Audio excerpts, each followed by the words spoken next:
Good afternoon. To bring everybody up to speed, as I indicated in my email to you, I wanted to give the media an update as to where we are with the Jessica Heeringa investigation. I should let you know that the individuals that are standing behind me, even after we charged Mr. Willis with the Rebecca Bletch homicide, continued to work. And as I indicated at that press conference, they were going to leave no stone unturned and follow every single lead in whatever direction it took them. I can't thank enough the dedication and the work that all these individuals behind me put in as it relates to the further investigation, in particular as it relates to Jessica Heeringa.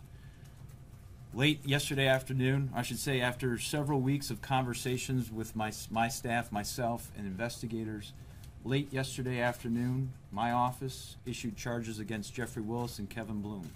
Jeffrey Willis has been charged with the kidnapping and murder of Jessica Heeringa, and Kevin Bloom has been charged with accessory after the fact in relationship to the death of Jessica Heeringa. This comes at a time that a lot of people, including the Heeringa family, have been waiting for many years. This morning I had the opportunity, along with investigators, to meet with the Heeringa family and talk to them about where we were at and the decisions that we were making. I want to personally thank them for their patience, for just the agony and anguish they have endured over these last 3 years. And I would ask every single member of the media, those present or those not here, to respect their privacy and to leave them alone. They, in no uncertain terms, and I'm going to make this very clear, they do not and will not speak to any member of the media. I will say that again. They do not and will not speak to any member of the media. They do not want to see your news trucks in their driveways. They do not want to see your reporters waiting to talk to them. They do not wish to speak to anybody, and I ask that you respect that.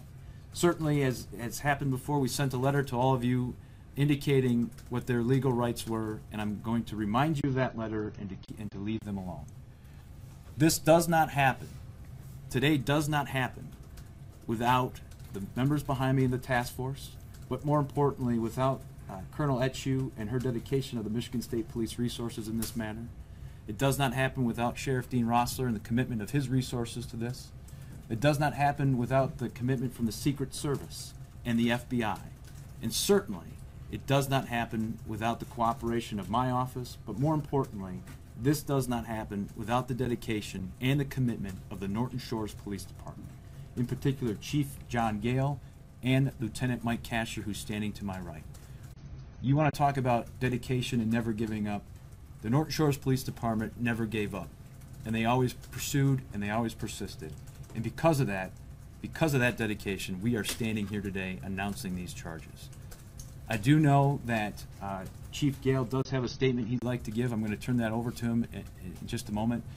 I do intend on taking some questions, but I remind you in the media that I have an ethical responsibility not to talk about evidence, not to talk about witness statements, so I will not answer any questions as it relates to evidence or what people may or may not have said.